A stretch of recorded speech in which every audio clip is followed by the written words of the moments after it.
안녕하십니까. 최영일의 시사본부 시작합니다.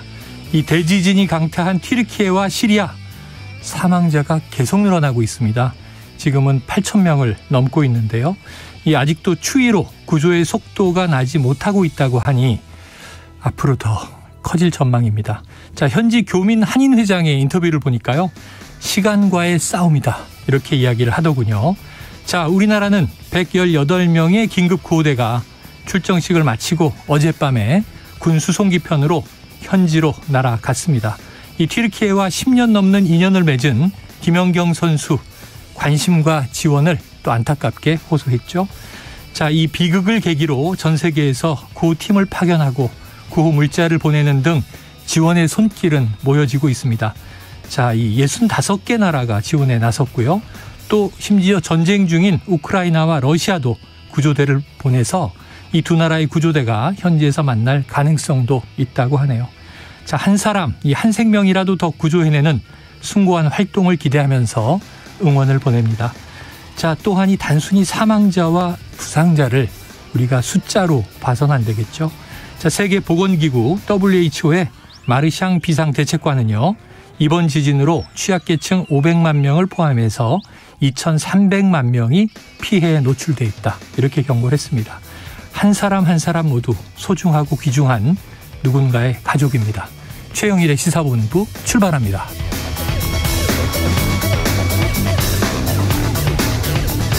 네, 1부에서는요, 오늘의 핵심 뉴스를 한입에 정리해드리는 한입뉴스 기다리고 있고요. 2부에서는 화제의 인터넷 뉴스를 다뤄보는 스트릿 뉴스 파이터, 그리고 이어서 이재호 국민의힘 상임고문과 함께하는 보수의 품격, 그리고 사건 본부까지 만나보겠습니다. 자, 1부 마지막에 신청곡을 들려드리고 있는데요. 디저트송. 자, 오늘 꼭 듣고 싶은 노래가 있으시면요, 문자 샵 9730으로 자유롭게 신청해 주시기 바랍니다. 짧은 문자는 50원, 긴 문자는 100원이고요. 오늘의 디저트송 선정되신 분께는 치킨 쿠폰을 보내드리고 있습니다. 자, 오늘도 많은 참여 부탁드립니다.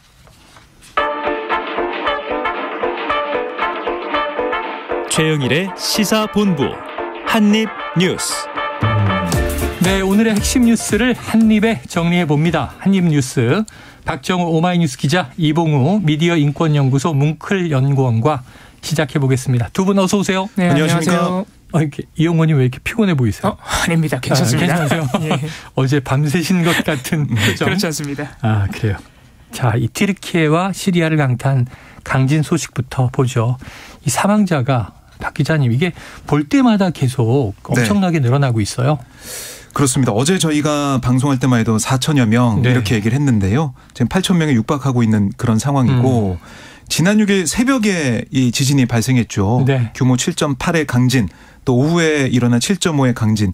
여기다가 규모 4.0 이상 여진이 100번 넘게 100회 이상으로 이어지고 있습니다. 그래요. 그래서 이 화면을 보셨겠지만은 한 기자가 리포팅하고 있는데 여진 때문에 뒤에 있는 건물이 무너지는 그런 일도 있었고 위험이 계속 도사리고 있는 그런 상황입니다. 그리고 튀르키예에서 이제 5,894명이 사망했다. 또 시리아에서는 최소 2,000명 정도가 숨져 있는 걸로 발견됐다라고 얘기하고 있는데 이게 구조와 시신 수습 작업이 진행되고 있는 상황이거든요. 더 늘어날 가능성이 크고 지진의 경우에는 사망자가 초기 집계된 수의 8배까지 늘어날 수가 있다고 하기 때문에 초기에 2,600명으로 집계된 사망자 2만 명을 넘을 수 있다. 이런 세계보건기구 WHO의 예측도 나오고 있는 상황입니다. 네. 그러니까 이러다 보니까 지금 이곳에 있는 주민들은 건물에 들어가지도 못하고 영하의 추위 속에서도 노숙을 하고 있는 그런 상황이거든요. 또 사랑하는 가족을 잃은 사람들, 또 자녀를 잃은 부모가 속출하고 있는데 그래서 전 세계에 눈길을 끈 사진 한 장이 있었죠. 네. 튀르키예 무너져 내린 아파트 폐허더미에 웅크리고 앉아서 잔해에 깔려서 숨진 15살짜리 딸의 손을 꼭 잡고 있는 그 사진. 딸의 손만 이제 보이고 있는 그런 상황인데 그 모습이 많은 사람들 울리고 있고 또 시리아의 작은 마을에서는 이미 숨진 엄마와 탯줄로 연결된 상태에서 발견된 울고 있던 여자 신생아가 다행히 주민들에 의해서 구조된 네. 그런 소식도 전해지고 있는데요. 결국에는 빨리 구조 작업을 진행할 수 있느냐 시간과의 싸움이거든요. 네. 골든타임이 지나고 있다 이런 얘기가 나오고 있는데 우리도 단일 규모로는 역대 최대 인원 118명을 긴급 구호대를 파견했고 튀르키예 500만 달러 규모의 인도적 지원을 제공하기로 한 상황인데요. 각국의 구조대원이 얼마나 빨리 그 잔해를 해치고 생명을 구할 수 있을지 네. 많은 전 세계인의 관심이 집중되고 있습니다. 네. 한 명이라도 더, 한 사람, 한 생명이라도 더 구조해내는 활동을 기대해 봅니다. 자, 그런데 이제 이렇게 되면 또 이제 자국민의 안전은 어떤가 우리가 걱정을 하게 되는데 이 튀르키예에서 연락이 끊긴 우리 국민도 있었다고 해요. 이 연구원님, 어떻게 좀 외교부가 확인했습니까? 그렇습니다. 어제까지 연락이 두절됐던 유학생 한 명이 있었습니다. 네네. 그 피해가 큰 하타이주에 한국인 2명의 여행객이 있고 그중 한 분은 어제도 이미 대피를 하신 것으로 확인이 네네. 됐는데 한 분이 연락이 안 됐던 것이죠. 다행히도 어젯밤에 우리 대사관과 외교부가 이 해당 유학생이 가족에게 직접 전화를 걸어서 안전이 확인되었고 네네. 안전한 곳으로 대피를 했다고 합니다. 그리고 지금 피해가 집중된 튀르키예 동남부 지역 한인 피해 보면요. 인명 피해는 없는 상황이고요. 네. 일부 부상자가 있다고 하지만 심각한 상태는 아니라고 합니다. 하지만 우리 국민 소유의 일부 건물이 붕괴되는 등 재산 피해도 있어서 우리 대사관이 계속해서 확인하고 있고요. 네.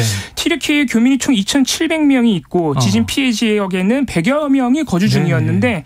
일단 다수는 모두 대피를 해서 예. 피해도 경미한 상황이라고 합니다. 그리고 아다나 등지로 그러니까 피해가 더 적은 쪽으로 네. 이미 다 대피를 했고 또 대부분은 그런 지역에 살고 계셔서 지금까지는 큰 피해가 일단 없는 것으로 확인되고 있습니다. 알겠습니다. 자, 튀르키예 속보는 계속 이제 뉴스에서 나오게 될 테니까 우리가 보면서 함께 기도해야 될 것 같습니다. 어제도 말씀드렸지만 뭐 SNS는 해시태그 Pray for 튀르키예, 튀르키예를 위해서 기도합니다. 해시태그가 많이 눈에 띄고 있습니다. 다음 이슈로 가보겠습니다. 자, 야 3당이 공동 발의한 이상민 행정안전부 장관의 탄핵 소추안. 자, 김진표 국회의장이 표결하겠다 이렇게 이야기했네요. 그렇습니다. 오늘 오전에 속보로 전해졌는데요. 원래는 김진표 의장 같은 경우는 여야가 의사일정에 합의해라라고 좀 원칙적인 입장을 보여왔습니다. 네. 하지만 지금 뭐 야3당에서 이렇게 발의를 해놓은 상황이기 네. 때문에 그래서 여기서 합의가 안 됐다고 해서 의사일정은 진행하지 않을 수 없다 이렇게 판단한 걸로 생각이 되고요. 그래서 김진표 국회의장이 오늘 교육문화사회 대정부 질문이 끝난 다음에 네네. 이 표결을 하겠다라고 얘기를 했는데 민주당 입장에서는 이거를 순서를 좀 조정해가지고 예. 먼저 이상민 장관 탄핵소추안부터 표결하겠다. 그러니까 이거를 본회의가 열리면은 이 안건에 올려가지고 통과시키겠다 네. 이런 네. 얘기를 좀 하고 있어요. 하지만 국민의힘은 좀 강하게 반발하고 있는 상황인데 오늘도 오전에 국민의힘 조영 원내대표가 김진표 의장을 찾아갔습니다. 그래서 민주당이 낸 이 장관 탄핵소추안 소추 요건을 갖추지 못했다. 또 양당 간 의사일정 합의가 없었다. 그래서 오늘 탄핵소추안 의사일정을 잡으면 안 된다. 강력하게 요청을 했지만 네. 김진표 의장은 의사일정으로 상정을 한 그런 상황이고요. 그러다 보니까 국민의힘에서는 계속 비판의 목소리가 나오고 있는데 이상민 장관 탄핵은 이재명 대표 방탄용이다. 이재명 대표 사법처리 관심 돌리기 위해서 뭐든 때리자는 막가파식 정치 공세다. 이런 여론전에 나서고 있고 국회를 찾은 이진복 대통령실 정무수석도 이상민 장관의 이제 헌법, 법률 위배가 없는데 이런 탄핵소추안 표결 옳지 않다. 정부의 걱정이 많다. 이렇게 의견을 나타내기도 했습니다. 네, 그래요. 자, 이상민 장관 탄핵안이 만약 오늘 국회를 통과하게 된다면 이영호님 앞으로 어떤 절차와 관문들이 남아있는 건가요? 일단 오늘 만약에 국회에서 통과하게 되면 네. 헌정사상 처음으로 국회에서 탄핵소추안이 의결된 국무위원이 됩니다. 장관에 대한. 그렇습니다. 네. 예, 그래서 오늘 통과가 되면 곧바로 일단 이상민 장관은 직무는 정지가 됩니다. 네네. 문제는 현재 여당인 국민의힘 김도읍 의원이 법사위원장을 맡고 그렇죠. 있는데 이 탄핵이 의결되면서 이제 헌법재판소로 가서 그렇죠. 이 일종의 재판을 해야 되는데 그렇죠. 거기서 이 소추권자, 소추위원이 이 김도읍 의원이 됩니다. 일종의 검사 역할로서 이상민 장관에게 어떤 책임이 있고 어떤 불법이 있는지를 이 헌법재판관들에게 사실 설득시키는 주체가 이 김도읍 의원이 되는 것인데 문제는 국민의힘은 네. 법 위반이 없다는 입장이기 때문에 때문에 굉장히 소극적일 것으로 예상이 되고 있고요. 더구나 국민의힘에서는 아예 출석을 안 하는 방향도 지금 고려를 하고 있다고 합니다. 출석을 2번 안 하면요. 당사자 없이 그냥 이 탄핵 심판이 절차가 진행된다 그래요. 그러면 굉장히 절차가 간소해지고 판단이 빨라지긴 하는데 아무래도 증거 자료가 제출이 안 되니까 신분 과정이 없다 보니까 탄핵이 그대로 이루어지긴 좀 어렵지 않겠느냐. 그래서 민주당에서는 굉장히 김도읍 의원을 강하게 압박을 하고 있고요. 또 정부에서도 직무정지가 된 이상민 장관의 역할을 대신하기 위해서 차관을 교체하는 방안을 검토하고 있다고 합니다. 아하, 이게 내년이 총선인데 지금 여당은 완전히 이제 이 장관 해임 혹은 뭐 탄핵 반대 입장인데 김도읍 의원이 가서 이걸 강하게 해임해야 됩니다. 저 탄핵해야 됩니다라고 얘기를 하겠느냐고요. 오히려 이 법적 요건을 갖추지 못했는데 야당 때문에 왔습니다. 이렇게 되면 너무 황당한 상황이 되잖아요. 근데 헌법재판소에서도 그렇게 말할 수는 없기 때문에 왜냐하면 법적인 절차가 있는 거 아니겠습니까? 그렇죠. 역할이 맡겨져 있기 때문에 그런 얘기를 하는 것보다는 아예 출석을 안 하는 방향이 더 낫지 않겠느냐라는 그런 논의가 안 가게 된다. 그거를 또 다른 야당 의원에게 탄핵 소추 위원 역할을 위임할 수는 없나요? 그거는 어떻게 되죠? 국회 이제 법사위에서 논의를 해봐야 되는 것 같은데 그동안 그런 전례가 제가 없었던 걸로 알고 있거든요. 이게 첫 번째 이제 사안이니까. 그렇습니다. 그래서 국회 법사위원장으로서 탄핵소추위원 역할을 하긴 할 거다. 그리고 이제 민주당에서도 생각하는 게 김도읍 의원이 국민의힘 소속이지만 국회가 이렇게 결정해 놓은 상황에서 과연 책임을 방기할 것이냐, 책임을 다하지 않겠냐 이런 일말의 기대도 있어요. 좀 봐야 될 것 같고 또 김도읍 위원장 뭐 이 여러 가지 이제 관문 중에 하나겠지만은 제일 큰 관문은 아무래도 헌법재판소의 결정 아니겠습니까? 그렇죠.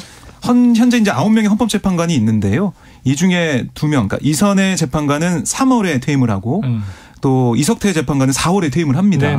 그러면 7명이 되는데 이 헌법재판소 심판 결정 정족수를 보면 재판관 7명 출석으로 사건을 심리하고 6명이 찬성해야 인용 결정이 가능해요. 근데 9명 중에 2명이 퇴임을 하고 난 다음에 7명밖에 안 남잖아요. 그렇죠. 그 7명이 다 출석해서 심리해서 6명이 찬성을 해야 되는 건데 더 어려워진 상황이죠. 기준은 높습니다. 그렇습니다. 그래서 이제 그 빈자리를 빨리 채울 수 있느냐 이것도 하나의 관건인데 지금 같은 경우는 인사청문회를 거쳐야 되는 상황인데 여야가 이렇게 대립하는 과정에서 과연 원활하게 9명의 그 자리를 다 채울 수가 있겠느냐 이런 얘기가 나오고 있는 거고요. 또 헌재가 법에 정해진 심판 기간 이게 180일인데 이걸 또 넘긴 사례가 많아요. 첫 법관 탄핵소추 대상이었던 임성근 전 판사의 경우에는 탄핵소추안이 국회에서 의결된 다음에 267일 만에 각하 결정이 났습니다. 오래됐네요. 그러니까 이게 좀 계속 늘어질 가능성도 있고 그래서 이런 여러 가지 변수가 있기 때문에 지금 대통령실, 그러니까 정부 쪽에서 나오는 얘기가 아까 언급하신 대로 실세 차관을 행안부 장관 자리에 보내서 이상민 장관이 직무가 정지된다고 하더라도 직무가 정지된 게 아닌 것처럼 그러니까 원활하게 정부가 역할을 할 수 있는 그런 역할을 하겠다는 거고 대행체제로 가겠다. 그렇습니다. 그것도 실세형으로 내려보내서 결국 민주당의 이런 탄핵소추안에 대한 반대 의사를 분명히 하는 모습 또 정당성을 강조하는 모습을 보여주지 않을까 이렇게 예상이 됩니다. 어쨌든 이게 또 헌정사상 초유일이다 얘기하셨으니까 국회, 헌법재판소 모두 뭐 엄중한 국가 권력기관인데 잘 다뤄지기를 기대해 봅니다. 시간이 많이 걸릴 것 같고요. 다음 이슈로 가봅니다. 자, 오늘 대정부 질문 세 번째 날이면서 마지막 날입니다. 첫 번째 날 이제 외교안보 통일 분야. 어제 두 번째 날 경제, 난방비 이슈로 그냥 여야 공방이 셌고요. 오늘이 교육, 사회, 문화 분야더라고요. 자, 이용권님, 여야 간에 어떤 공방이 예상되나요? 오늘 대정부 질문 마지막 날이긴 한데 사실 지금까지 많은 시민 여러분 보셨듯이 같은 공방이 좀 주된 내용으로 반복이 되고 있습니다. 오늘도 이제 분야는 교육, 사회, 문화 분야인데 여야가 여당에서는 이재명 대표 2월 10일에 위례 대장동 개발사업 의혹으로 지금 출석을 두 번째 앞두고 있는데 관련한 혐의에 대한 아마 질의와 질타 그리고 민주당에 대해서는 이재명 대표 방탄 아니냐 이런 식의 공세를 이어갈 것으로 예상이 되고요. 이에 반해서 민주당에서는 김건희 여사의 도이치모터스 주가 조작 의혹 관련한 검찰 수사가 좀 지지부진하지 않느냐라는 공세를 역시 이어갈 것으로 보입니다. 네. 이외에 오늘 정해진 분야와 관련된 이슈로는 지금 야당이 강하게 요구하고 있는 노란봉투법, 노조에 대한 기업 측의 너무 과도한 손해배상 청구, 남발을 좀 방지해보자는 취지의 네네. 법안인데 이 법안을 두고도 공방이 벌어질 것 같고요. 또 윤석열 정부가 지금 강하게 추진하고 있는 노동개혁, 대표적으로는 노동시간을 좀 늘리는 방향성의 네네. 정책들이 있는데 이런 부분에 대해서도 정부 국무위원들에게 질의가 이어질 것으로 보입니다. 네, 최근에 또 뭐 노조 회계 투명성에 대해서도 그렇습니다. 정부 압박이 강하니까 자 사회 분야, 사회 이슈 안에는 노동 문제가 이제 좀 크게 자리를 잡고 있습니다. 아유, 근데 뭐 어떻게 된 게 국회에서 질의가 대한민국의 이 뭐예요? 외교, 안보, 네. 통일, 경제, 교육, 문화, 사회가 다 대장동 아니면 주가 조작이에요. 이게 좀 너무하다 싶어요. 네. 그만큼 여야가 첨예하게 대립하고 있는 상황이고 또 이제 관련해서 물어야 될 질문들이 많다 보니까 네. 계속해서 이제 정부 국무위원들이 나오게 되면은 묻게 돼서 질문이 좀 반복되는 부분도 있어요.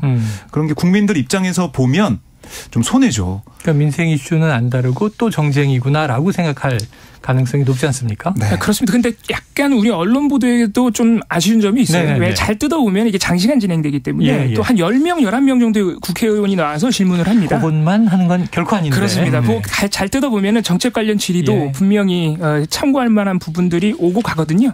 근데 그런 부분에 대해서 우리 언론이 조금 관심이 적다 보니까 시민들도 좀 너무 그런 부분만 같이 보게 되는 경향이 좀 있습니다. 그래요. 어제도 난방비 이슈 전임 정부 탓이냐 현 정부의 무능이냐 여야 의원들이 치고받던데 결국 답은 없고 탈원전 얘기도 나오고 그렇습니다. 한덕수 총리에게 야당 의원들이 이제 보편 지원 검토하라 그랬더니 이제 한덕수 총리는 딱 잘랐죠. 추경하지 않겠다고. 자, 그렇습니다. 민생 관련 이슈들도 없는 건 아닙니다. 눈을 크게 뜨고 봐야 되고요. 시사본부에서 꼼꼼하게 챙겨서 전해드리도록 하겠습니다. 자, 12시 36분 넘고요. 37분 향해 가고 있는 시간인데요. 수요일 점심시간 교통 상황을 들어보고 이슈들을 이어가도록 하겠습니다. 교통정보센터의 김민희 리포터 나와주세요.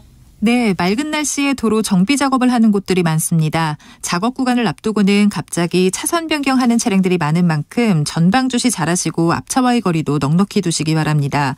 영동고속도로 인천 쪽으로 북수원 부근에서는 오늘도 3차로를 막고 작업을 하고 있는데요. 뒤로 동수원부터 6km 구간에서 정체입니다. 더 가서 월곡분기점 진출램프 1차로에서는 사고가 났는데요. 처리 작업 여파받아 군자분기점부터 속도 줄여 지납니다. 반대 강릉 쪽으로는 이제 군포에서 부곡 사이로 정체 남아있고요. 이후 강원권 면원에서 봉평터널 사이로는 2차로를 막고 작업을 하고 있어서 면원에서 평창 사이로 속도 많이 떨어져 지납니다. 경부고속도로 부산 쪽으로는 한담부터 양재 사이와 신갈분기점에서 수원 부근, 다시 기흥동탄 일대로 더딘 흐름 남아있고요. 이후 옥천 1터널에서 옥천 3터널 사이로는 작업을 하고 있어서 금강 일대로 속도 줄여 지납니다. 그 밖에 서울시내 강변북로 구리 쪽으로 서강대교 부근 1차로에서는 고장난 차를 처리하고 있어서 뒤로 성산대교부터 차량들 서행합니다. KBS 교통정보센터였습니다.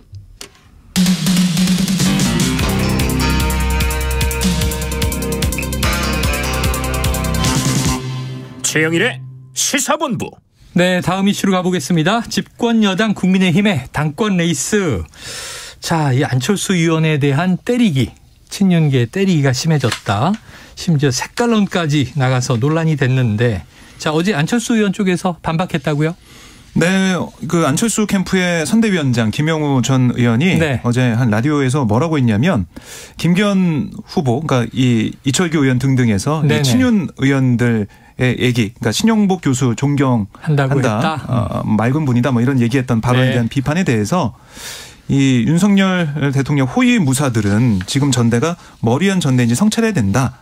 단일화하고 인수위원장까지 하고 지금 1등을 다니는 유력 당대표에 대해서 과거 야당 시절 언행을 꼬투리 잡는 거 이거 집권 여당이면 포기하는 거다.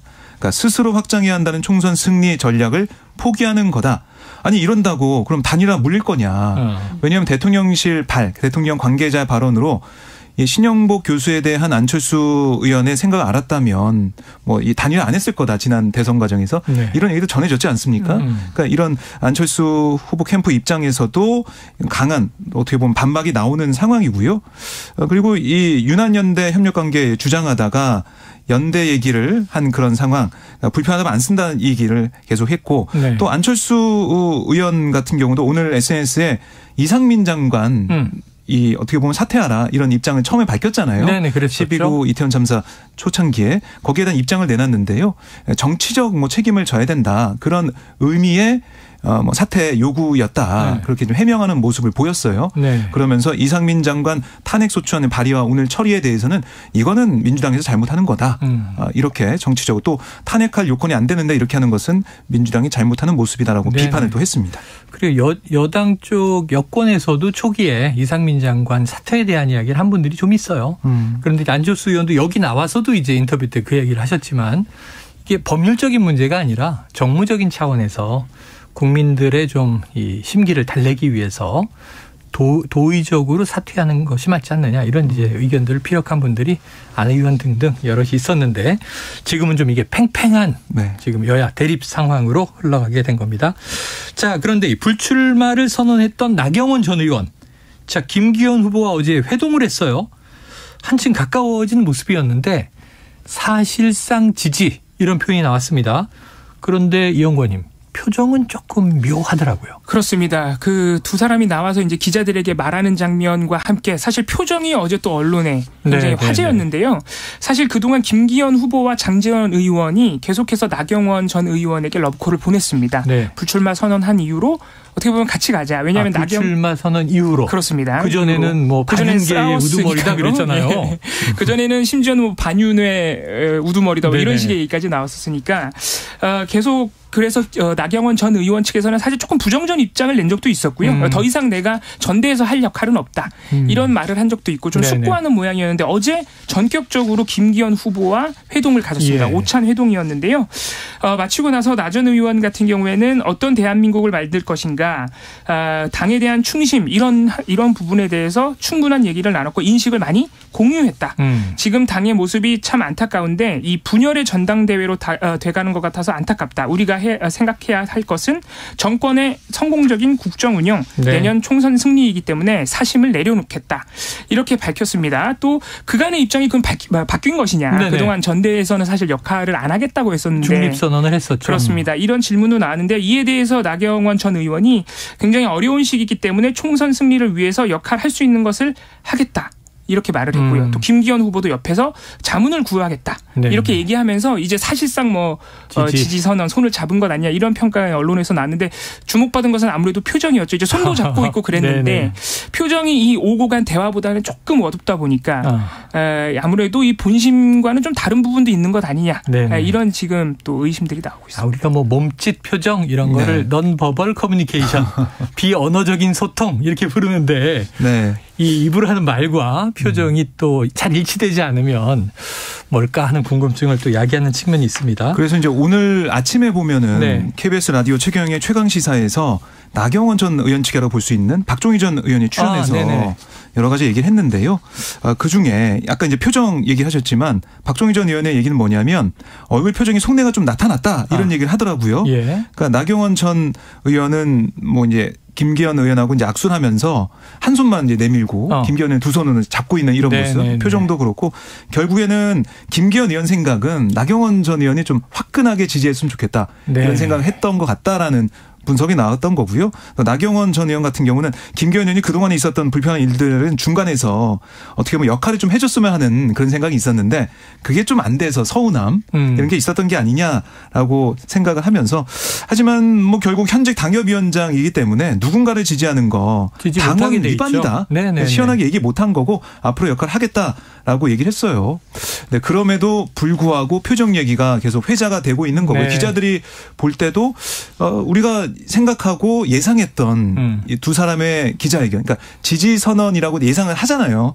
밥을 먹고 지지에 관련된 얘기를 한다고 하면 그런데 표정이 조금 생각보다 좀 덜 화냈다.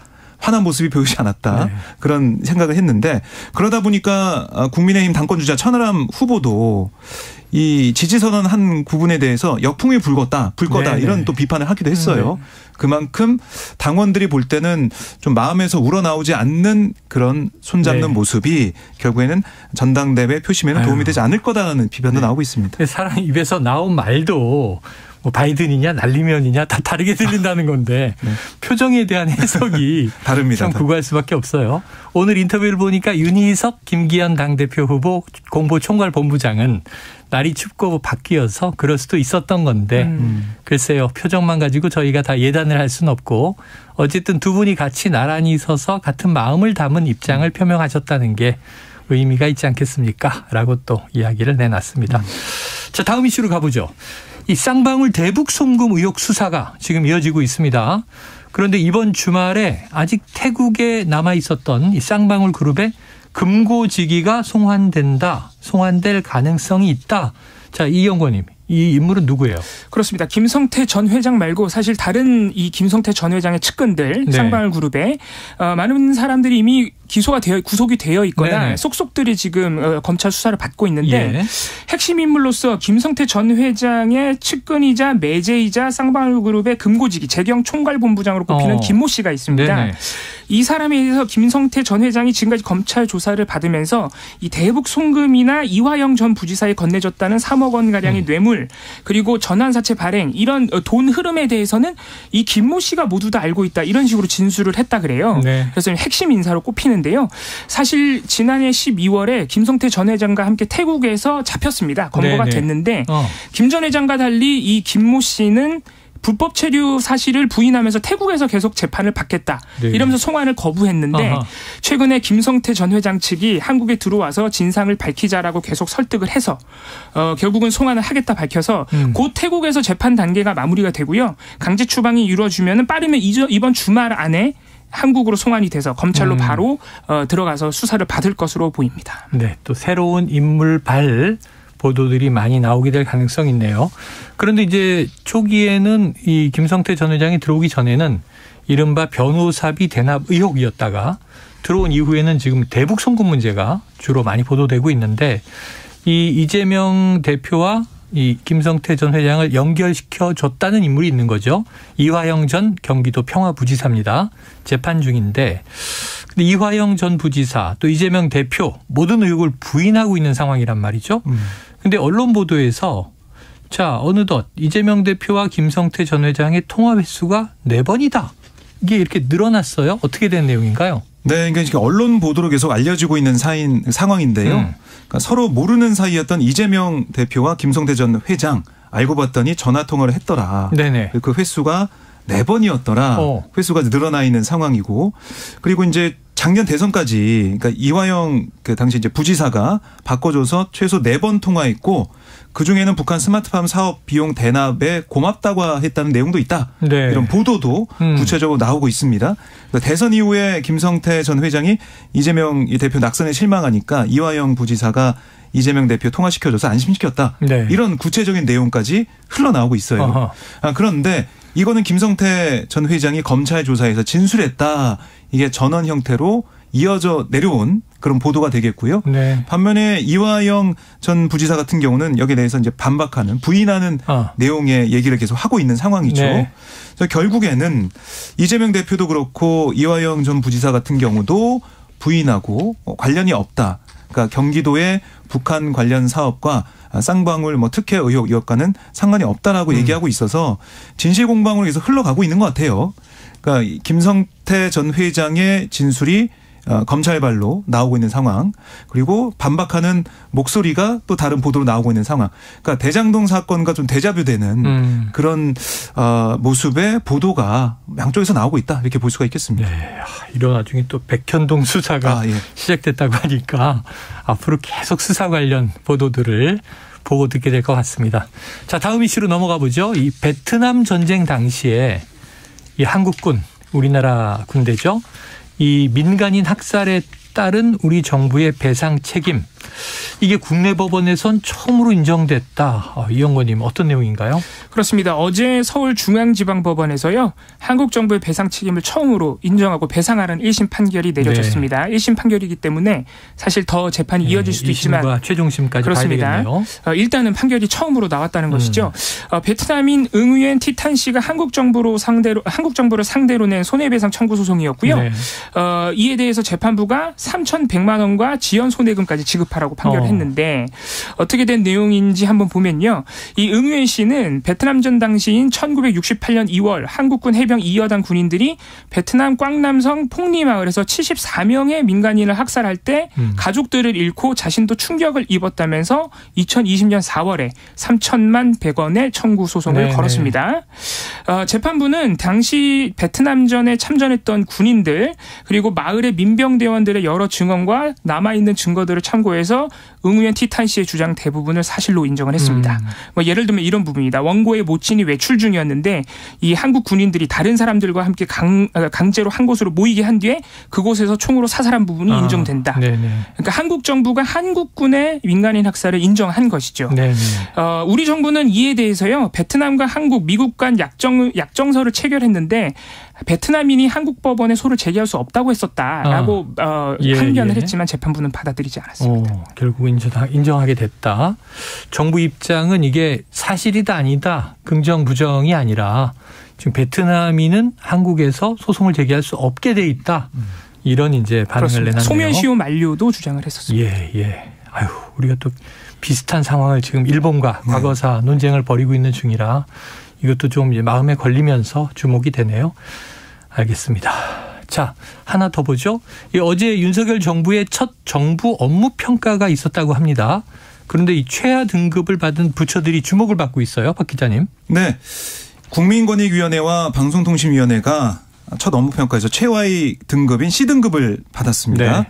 그리고 윤석열 정부 들어 폐지가 추진되고 있는 여성가족부 그리고 이태원 참사 부실 대응으로 비판받은 경찰청도 C등급으로 분류가 됐는데 사실은 이게 좀 놓고 보면 윤석열 정부 출범 이후에 한상혁 방통위원장이 국무회에서 배제가 됐었고 또 이 국민권익위원회도 마찬가지로 배제가 돼 있는 상황이었지 않습니까?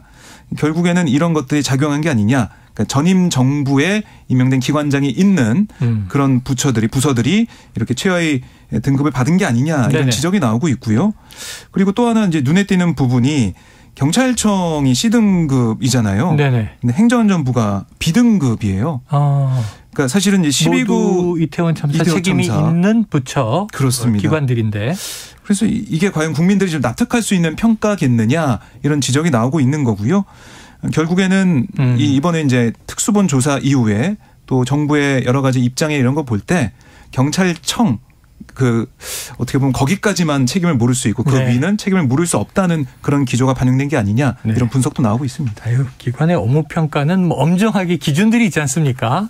지금 말씀하신 대로 전임 정부의 기관장이 아직 버티고 있기 때문에 이런 이유로 최하 등급 주는 건 아닌 것 같다. 이건 엄정하게 평가했어야 하는 것이다 이런 생각을 해봅니다. 그래서 정부는 행안부의 B등급 평가에 대해서 국민 안전 이런 부분도 있겠지만 다른 정책 추진에서 좋은 평가를 받아서 B등급이 됐다. 이렇게 또 해명하기도 했습니다. 이게 정부 업무 평가가 사실 정부마다 기준이 사실 다릅니다. 정부 때마다? 정부 노선마다 좀 달라지는 경향이 있어서 이에 대한 논란도 계속 이어지고 있습니다. 그러니까 정권이 바뀌면 막 수사 들어가고 통치적 결단이었다. 아니다. 위법이다. 지금 이런 충돌이 지금도 얼마나 많아요.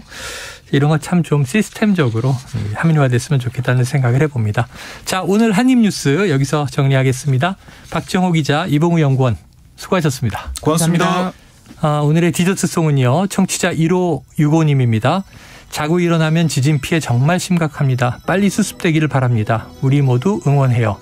자, 마이클 잭슨과 여러 가수들이 함께 불렀던 We Are The World 신청합니다. 자, 이 노래는 정말 여러분들이 신청을 해주셨어요. 가장 먼저 신청해 주신 1565님께 치킨 쿠폰을 보내드립니다. 노래 듣고 2부로 돌아오겠습니다. There comes a time when we heed a certain call, when the world must come together as one. There are people dying. Oh, when it's time to lend a hand to life, the greatest gift of all.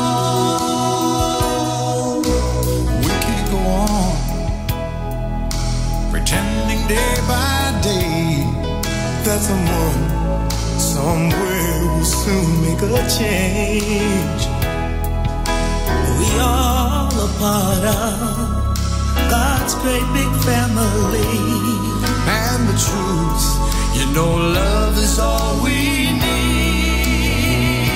Beyond the world, beyond the children, beyond the ones who make a brighter day. So let's start giving. There's a choice we're making. We're saving our own lives. It's true, we make a better day, just you and me.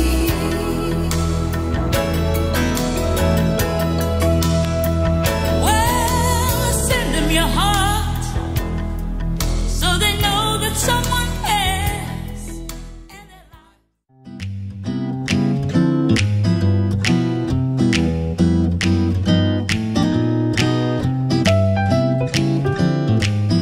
And their 안녕하세요. 바른말 고운말입니다. 우리말 정미사에 쩍다라는 표현이 있습니다. 이것은 그런 것을 느끼게 하는 데가 있음의 뜻을 더하면서 형용사를 만드는 것인데요. 수상쩍다, 의심쩍다, 미심쩍다를 예로 들 수 있습니다. 그런데 문제는 글로 쓸 때 적다와 쩍다 중 어느 것을 써야 할지 혼동되는 단어들이 있습니다. 이 경우에는 몇 가지로 나눠볼 수 있습니다. 먼저 적다로 발음되는 경우는 적다로 씁니다. 기력이 약하여 힘차게 앞질러 나서는 기운이 없다는 뜻의 형용사 딴기 적다가 있고요. 말이나 행동이 조심성이 없고 거칠고 미련스럽다는 뜻의 형용사 열퉁적다가 있습니다. 다음으로 적다, 그러니까 많지 않다란 뜻이 유지되고 있는 합성어의 경우는 적다로 씁니다. 재미적다를 예로 들 수 있는데요. 이 말은 일의 성과가 못마땅하다, 좋지 아니한 일이 있다를 뜻합니다. 새로 시작한 사업이 재미적다라고 하면 사업의 성과가 마음에 들지 않는다는 뜻이고요. 계속 내 말을 무시하면 재미적을 줄 알아라라고 말하면 좋지 않은 일이 있게 될 줄 알라는 뜻입니다. 그리고 적다의 뜻이 없이 쩍다로 발음되는 경우는 발음대로 쌍지읒을 써서 쩍다로 적습니다. 하는 짓이나 모양이 격에 어울리지 않다 또는 어색하고 쑥스럽다를 뜻하는 멋쩍다가 있습니다.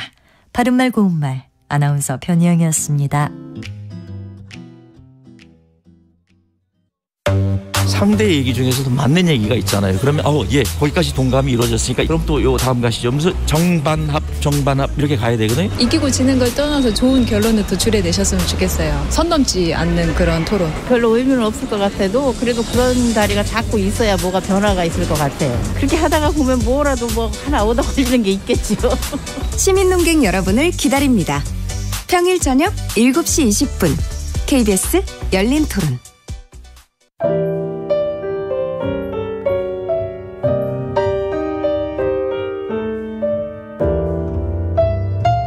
내일의 품격, 김성환의 시사야에서 챙겨가세요. 하루를 마무리하는 시간 꺼내보는 당신의 지식 창고. KBS 1라디오 김성환의 시사야. 평일 밤 10시 5분 여러분을 찾아갑니다.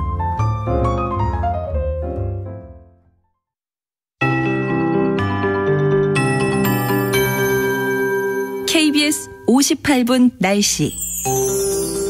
맑은 하늘을 뿌연 먼지 안개가 가리고 있는 곳이 많습니다. 지금 미세먼지 농도가 대부분 지역에서 나쁨, 그중 초미세먼지 주의보가 발효 중인 서울, 경기와 충청도, 전북 지역은 매우 나쁨까지 오른 곳이 많습니다. 오후부터는 대기 확산이 조금씩 원활해지겠지만 그래도 오늘은 공기가 종일 탁하겠고요. 내일은 전국이 다시 좋음에서 보통 단계를 회복할 것으로 예상됩니다. 오늘 대부분 지역이 대체로 맑겠고 제주도만 가끔 구름이 많이 끼겠습니다. 한낮 기온은 서울 7도, 강릉, 대전 9도, 광주, 제주 11도, 부산 14도 등으로 어제보다는 1도에서 4도 정도 낮겠지만 평년 기온을 웃돌면서 온화한 날씨가 이어지겠습니다. 한편 동쪽 지역은 건조한 날씨가 이어지고 있는데요. 지금 동해안과 경상도 일부, 전남 동부 지역에는 건조주의보가 발효 중이니까요. 불조심하시기 바랍니다. 내일은 전국이 대체로 흐리겠고 늦은 오후에 제주도부터 비가 내리기 시작해 밤에는 강원 영동과 남부지방에도 비나 눈이 오겠습니다. 모레 금요일에는 전국에 비나 눈이 오다가 오후부터 차츰 그칠 전망이고요. 내일 아침 기온은 오늘보다 조금 떨어져 다소 추울 것으로 예상됩니다. 현재 서울의 기온은 5.9도입니다. 송소진입니다.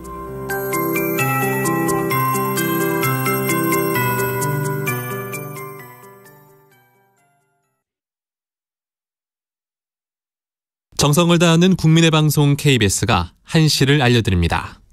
AM 711kHz, FM 97.3MHz, KBS 1라디오입니다. HLKA.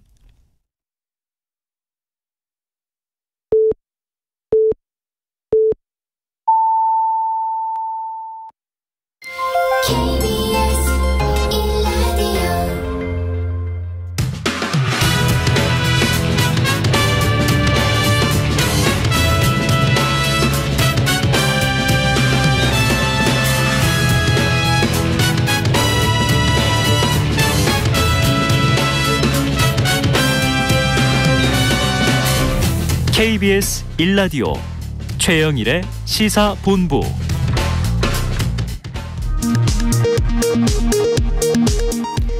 이 시각 라디오 정보센터 뉴스입니다.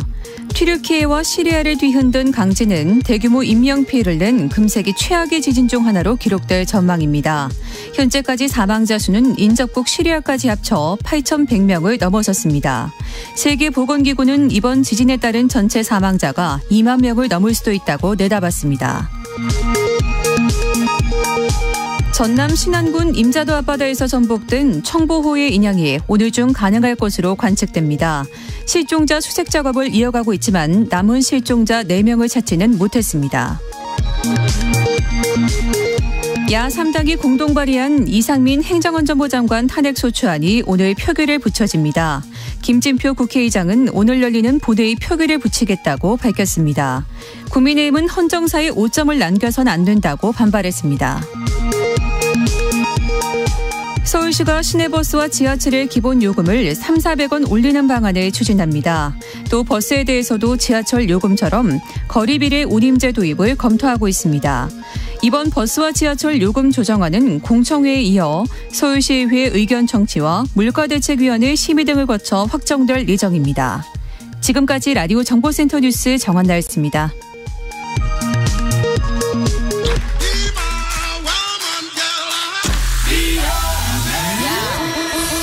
네, 인터넷에서 화제가 된 뉴스를 다뤄보는 스트릿 뉴스 파이터 시간입니다. 조현정 시사평론가 나오셨습니다. 어서 오세요. 네, 안녕하세요.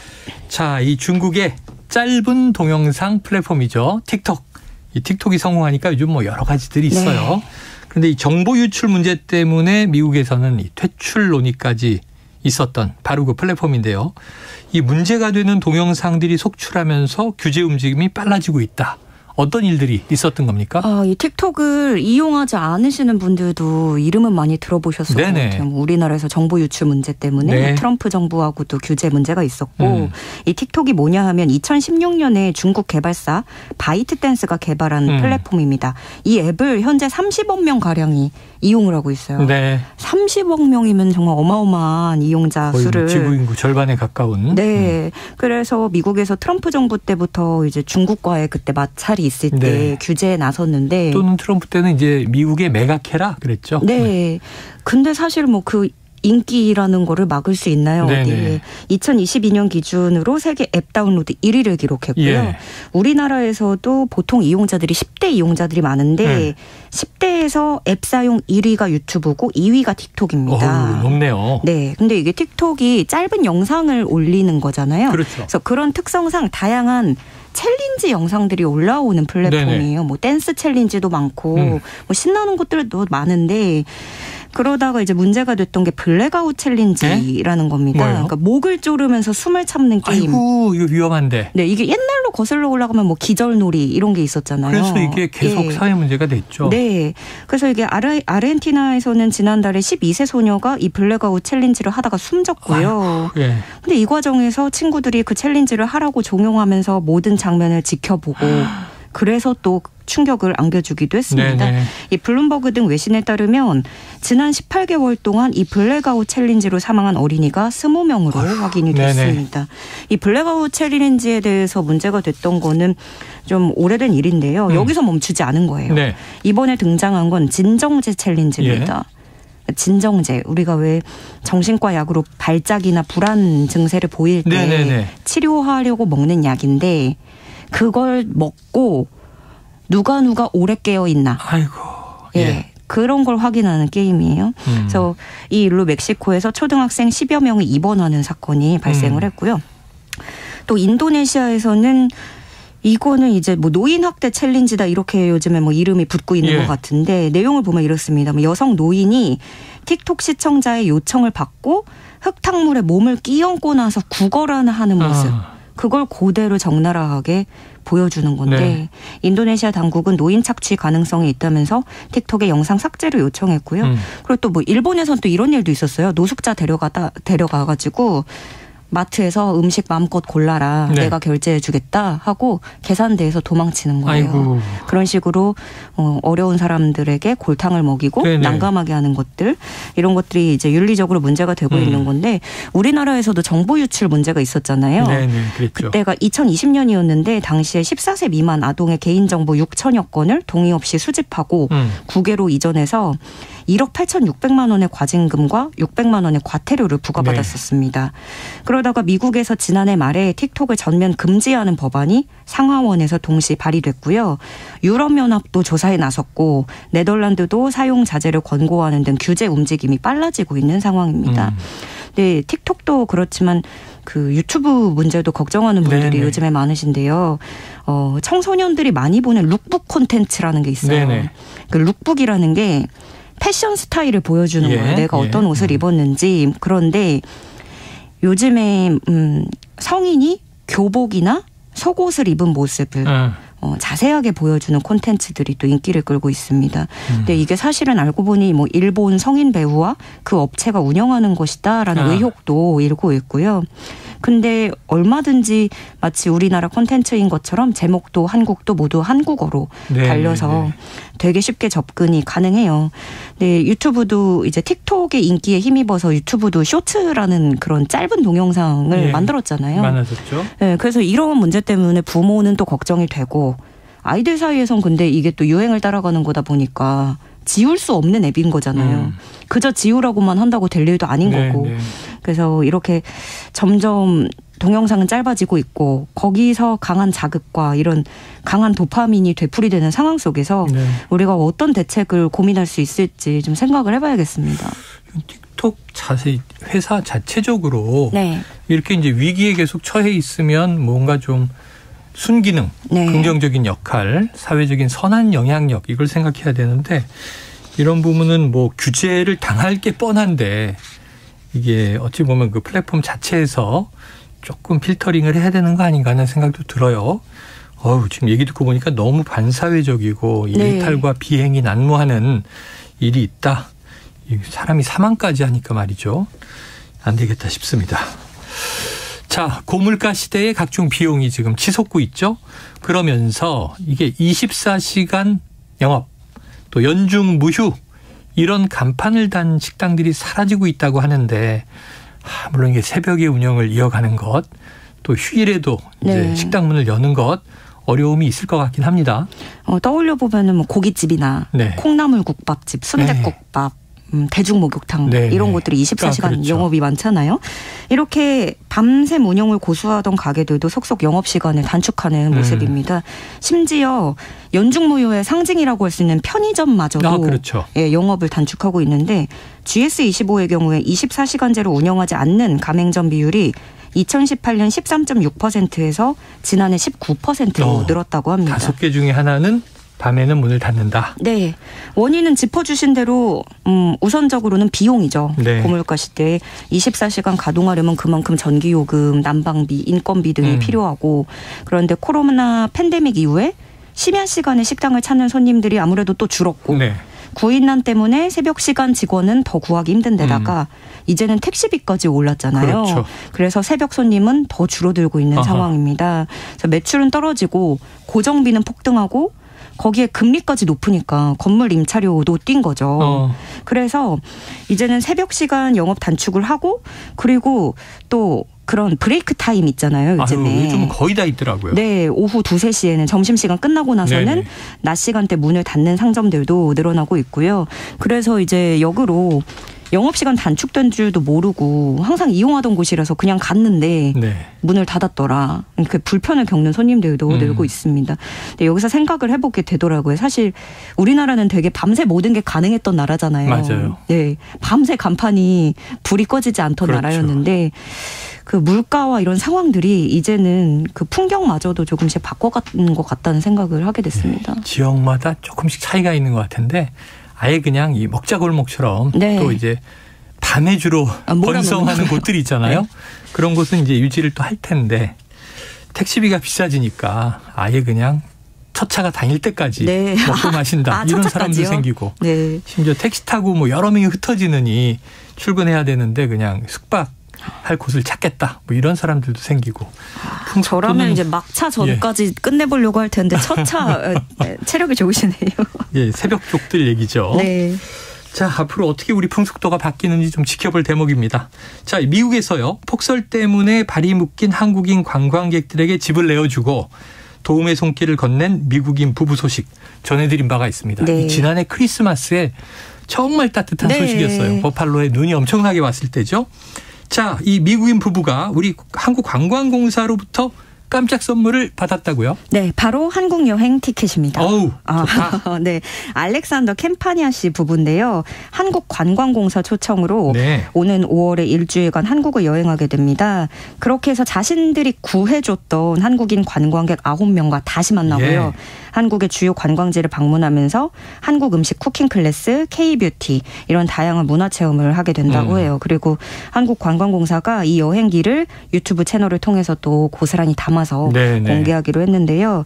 그때 말씀하신 대로 크리스마스 이브 때 곤경에 처한 한국인 관광객들을 그 눈 속에서 팔이 묶여가지고 2박 3일간 자신의 집을 기꺼이 내주고 이때 심지어 한식을 제공했어요. 제육볶음, 닭볶음탕. 냉장고에 한식 재료들이 쭉 있었대요. 네. 원래 마니아였다 그러더라고요. 뭐 간장, 고추장, 참기름, 고춧가루 이런 것들을 네. 구비하고 있었다고 하니까 그만큼 또 한국 음식을 평소에도 사랑했던 분들인 그렇죠. 거잖아요. 이 사연이 화제됐을 때 그 후에 뉴욕 주지사가 영웅 메달을 수여했고 또 BBQ는 미국 매장에서 1년간 매일 치킨 한 마리를 무료로 먹을 수 있는 상품권을 제공하기도 했는데 이번에는 이제 초대로 한국을 또 여행을 오게 된 겁니다. 우리가 밀리는데요. 디저트송 선정되시면 치킨 쿠폰 한 마리 드리는데 네. 이거 하루에 한 마리씩이면 365마리. 네. 예. 그래서 이게 누리꾼들은 모르는 사람에게 자신의 집을 내주고 네. 먹을 것과 잠자리를 제공하는 게 쉬운 결정은 아니었을 텐데 멋있다. 네. 정부도 좋은 선물로 보답하니 아주 훈훈한 기사다. 한국에 꼭 오셔서 좋은 추억 많이 남기시길 이런 응원의 글들 남기고 있는데요. 참 원래 한국 음식을 또 사랑했고 그분들이 우리 국민들을 도와줬고 그 사람들을 다시 초대하고 또 다른 추억을 선사하고 그럼 그렇게 돌아가면 네. 그 이야기를 가지고 가는 거잖아요. 그렇죠. 네. 아주 즐겁고 네. 행복한 한국 여행이 되시기를 바라고 환대하겠습니다. 네. 자, 서울대에서요. 갑자기 양궁 과목의 수강 신청 경쟁률이 10대 1을 넘으면서 네. 폭발적인 인기를 보여줬다. 자, 이 금메달리스트 김호배 선수, 유명한 선수죠. 교양 과목의 강사가 될지도 모른다는 소문이 돌았다는데 진짜입니까? 지금 알 수 없습니다. 왜냐하면 아직 몰라요? 왜냐하면 김호배 선수도 서울대 측도 입을 다물고 있어요. 그래요? 네. 근데 이게 어떻게 된 일이냐 하냐면 1학년 대상 1학점짜리 양궁 교양 과목인데요. 네.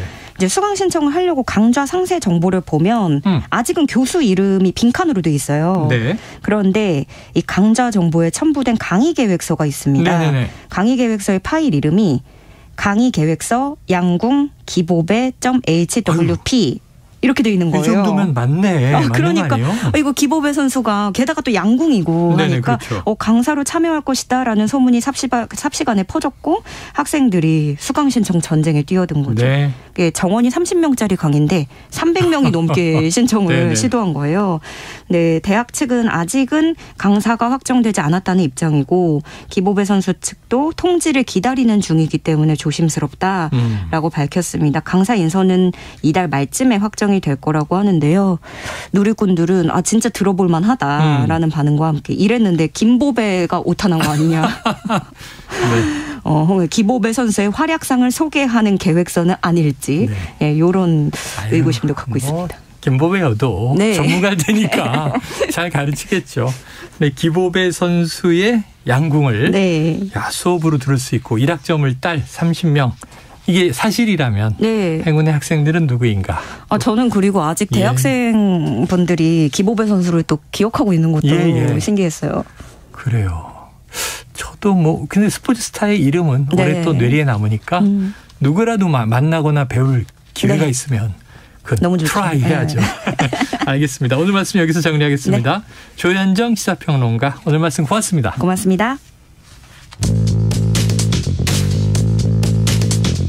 최영일의 시사본부는 여러분과 함께합니다.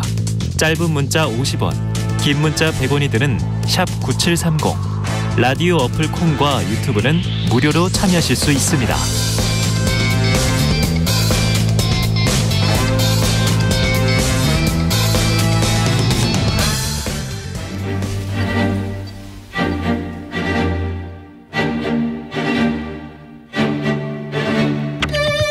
네, 보수의 시각으로 현안을 들여다보는 보수의 품격 시간입니다. 자, 오늘 이재호 국민의힘 상임고문 그리고 진행을 돕기 위해서 임경빈 시사평론가 스튜디오에 나오셨습니다. 두 분 어서 오세요. 안녕하세요. 네, 자 국민의힘 전당대회로 먼저 가봐야죠. 예. 요즘 장안의 화제입니다. 자, 나경원 전 의원과 김기현 후보가 악수를 했는데요. 이 장소가 연대와 화합을 뜻하는 달개비 식당. 자, 대선 때는 김종인 위원장, 윤석열 후보가 만났었고요.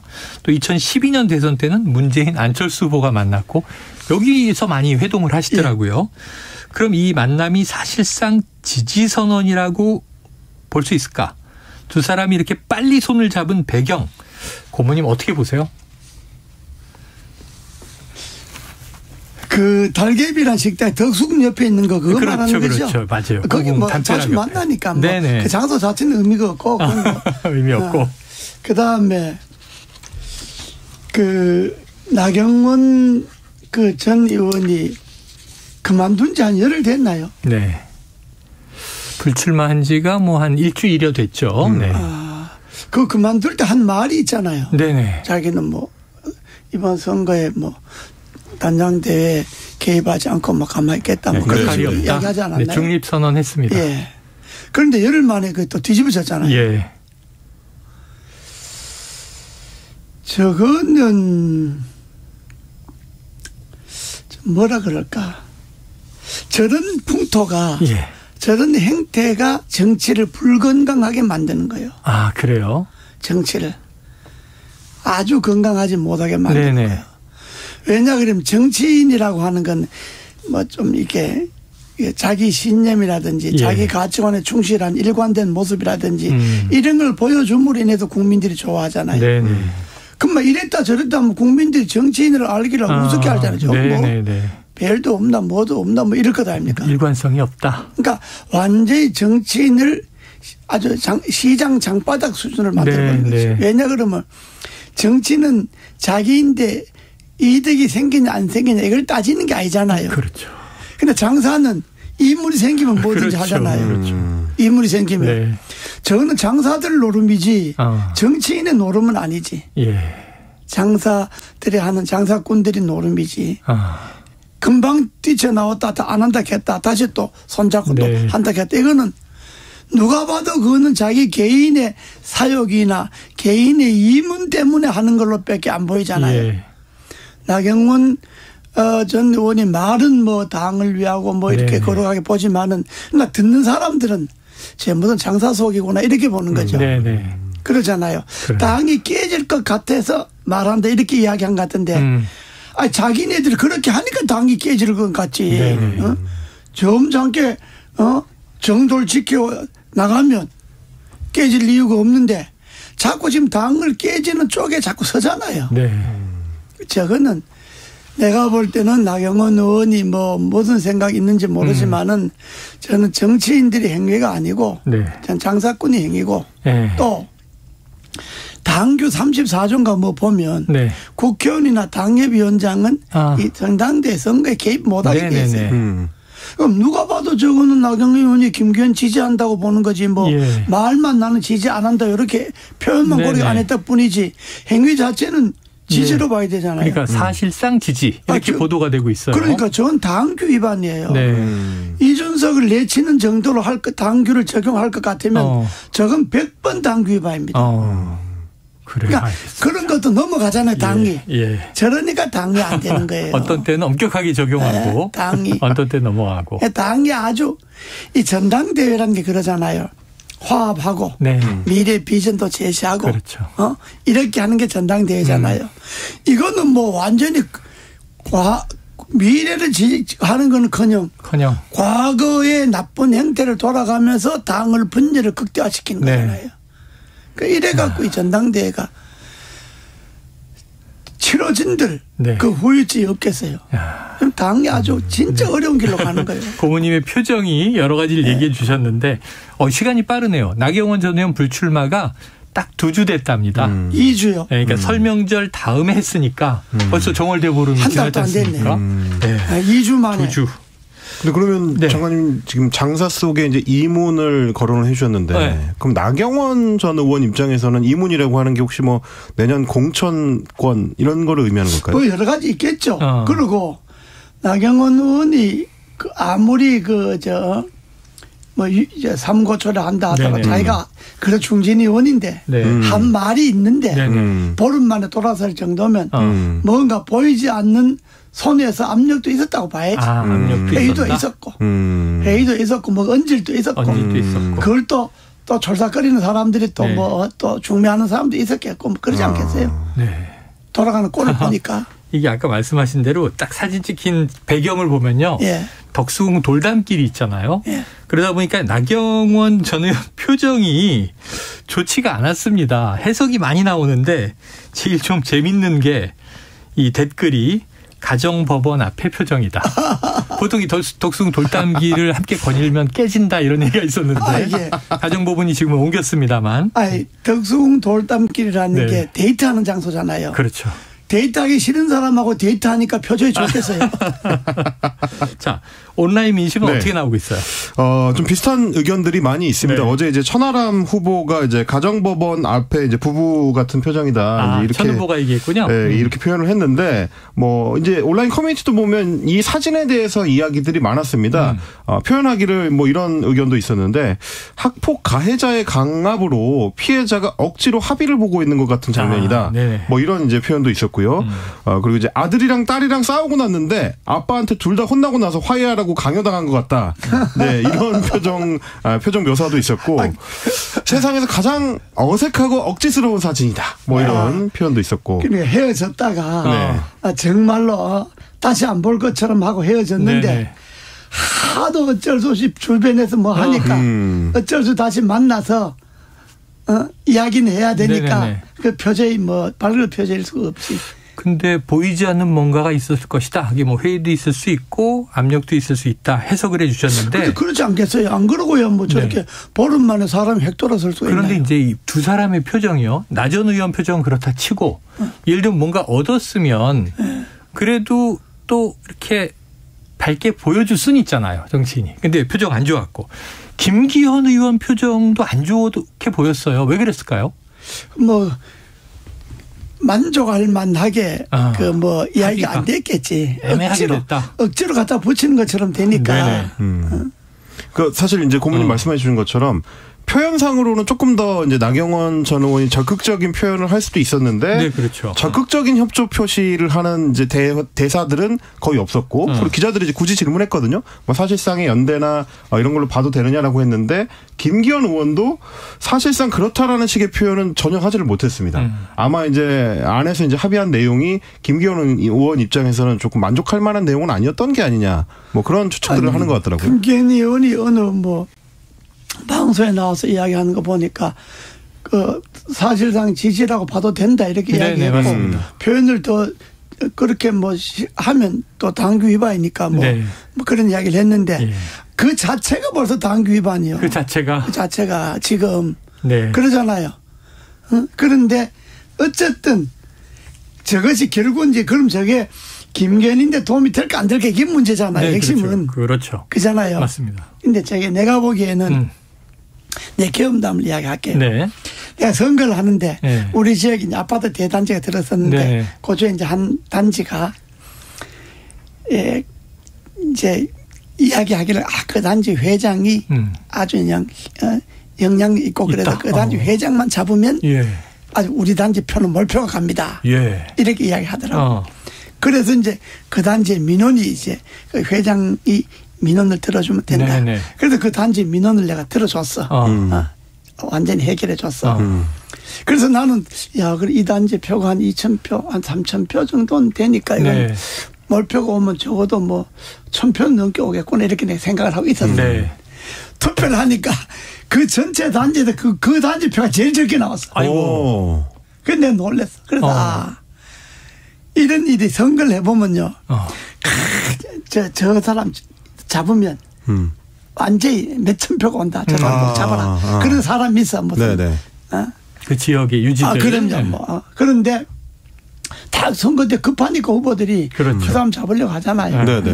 내가 14대 때인데 어느 그 청년회 무슨 회장 했는데 그 사람이 아주 잡으면 한 4, 5천 표는 그냥 간다. 그 사람 잡아라. 그래서 내가 아주 그냥 그야말로 아주 혼신의 힘을 다해 그 사람을 잡았어. 응? 뭐 하여튼 그 조건도 다 들어주고 이제 내가 힘들지 말라 하여튼 잡았어. 제 표가 나오기는 못 봐.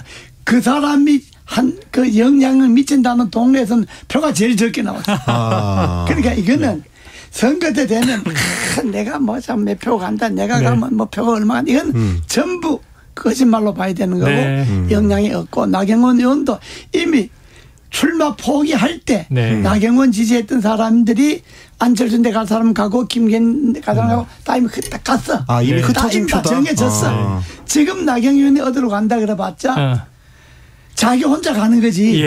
자기도 뭐 투표자가 누구 찍을지는 모르지. 표가 따라가는 것은 아니다. 표가 따라가는 건 아니다. 자, 공의 언론에서 분위기만 키우는 거지. 지난번에 나경원 전 의원 출마 포기하는 시점에 고모님이 뭐라고 말씀하셨냐면 해도 너무한다 이렇게 얘기하셨어요.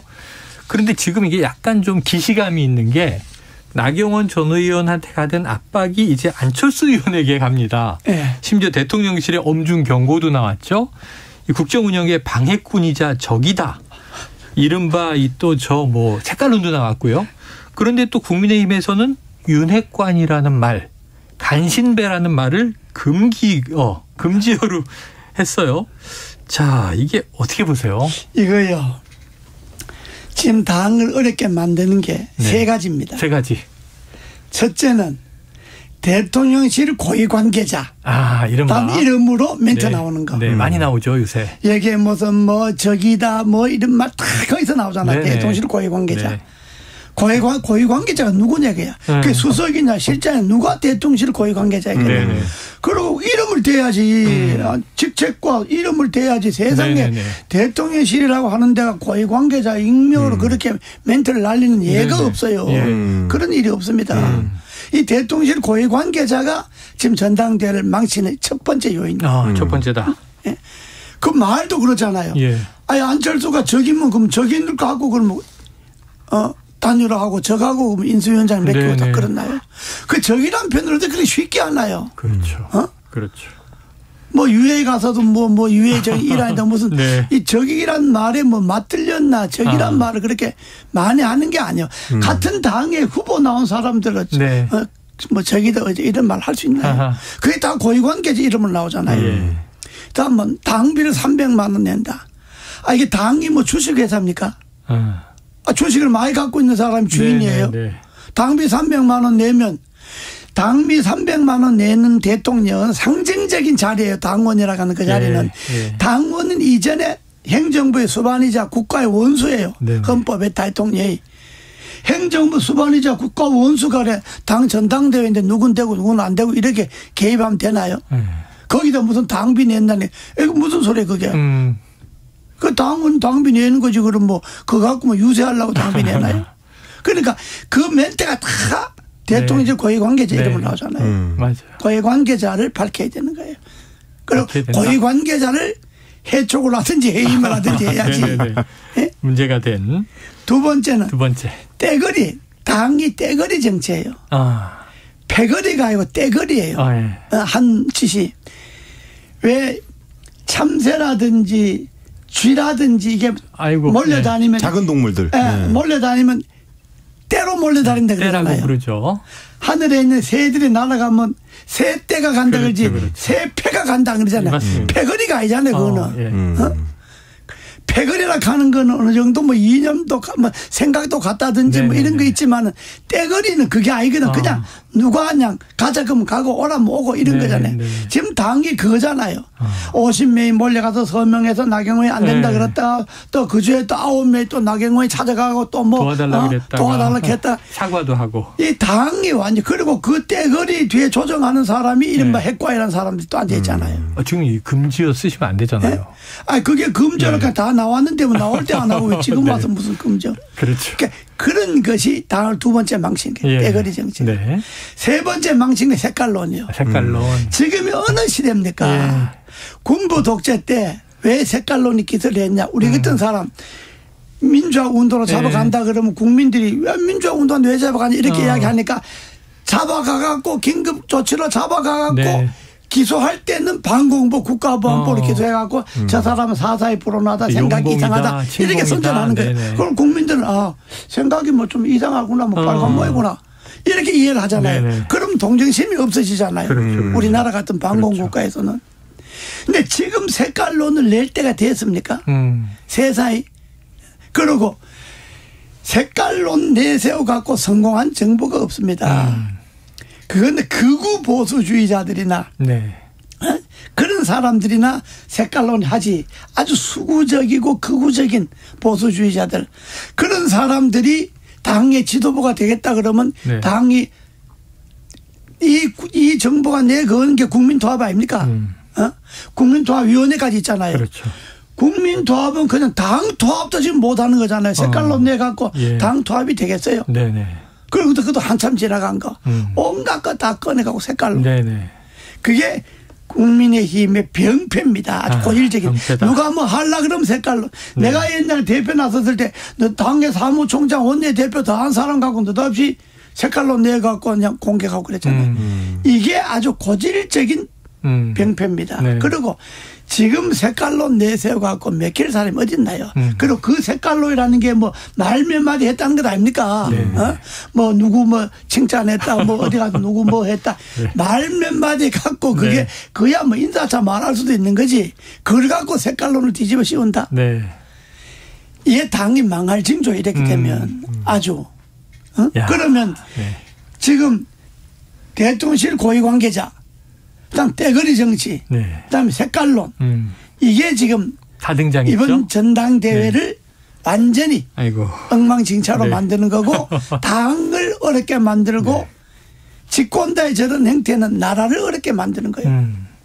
야 지금 보니까 이 고위관계자 발 그냥 매체 딱 헤드라인이 신영복 선생을 존경한다는 것을 미리 알았더라면 단일화 안 했을 것, 막 이런 얘기가 나온단 말이에요. 그것도 고위관계자가 이야기한 거 아닙니까? 맞습니다. 고위관계자 발로. 예. 응? 깜짝 놀랍니다. 그러면 네. 고모님 이건 어떨까요? 이제 그렇게 색깔론이 일종의 색깔론이 제기되니까 안철수 의원이나 안철수 캠프 쪽에서는 네. 뭐 하나하나 대응하기보다는 나는 대통령이랑 단일화를 한 사람이다. 이 정권을 함께 창출한 사람이다. 이렇게 좀 간단하게 좀 대응하는 방식으로 바뀌었거든요. 네. 그렇습니다. 그거는 그 말은 대통령하고 단일화 한 거는 생각이 맞아서 한 거잖아요. 그렇죠. 내가 색깔론이면 내하고 단일화 한 대통령도 색깔론이지. 그러네요.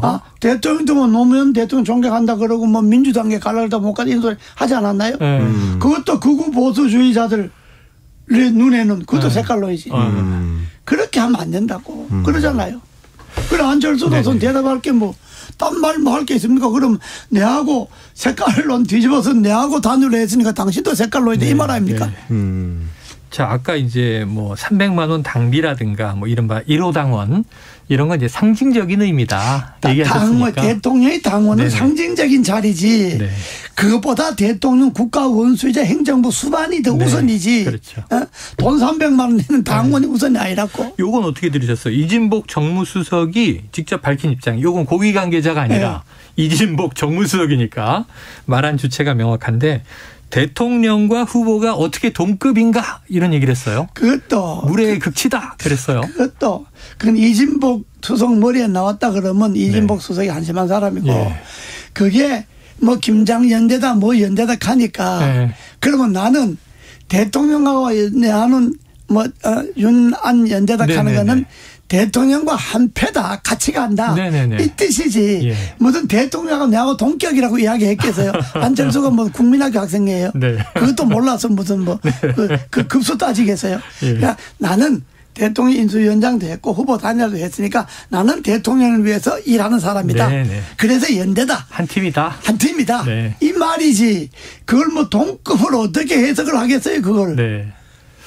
이런 상황에서 당원은 동급이라면 당원으로 해야 동급이지. 똑같이 당원이니까. 평당원. 그러니까 그건 그렇게 말하는 게 아니라고. 그 말은 안윤연대라 그러는 거는 뭐 말하려면 이렇게는 말할 수 있겠지. 그럼 뭐 대통령이 안윤연대라 그러면 마치 내가 안철수 의원을 지지하는 것처럼 보이니까 나는 중립입니다. 나는 누가 돼도 좋습니다. 나는 중립입니다. 누가 돼도 되는 사람하고 국정을 운영하면 되는 거고 대통령이 뭐 직접 누굴 지지한다 생각이 이런 건 없습니다. 이렇게 말해야지. 그 연대라는 것을 반박을 하려면 대통령하고 동급이냐 이렇게 말할 게 아니고 그러잖아요. 맞습니다. 참 이게 그러면은 이런 말도 있어요. 오히려 이게 대통령실이 지금 직접 전당대회에 개입한 거 아니냐, 같이 뛰고 있는 거 아니냐. 자, 대통령 역할은 지금 상황에서 어떻게 된다고 보세요? 뭐라고 보세요? 지금이라도요. 이제 오늘 내일이가 뭐 이제 본선 진출을 하는 자 결정하니까. 그렇죠.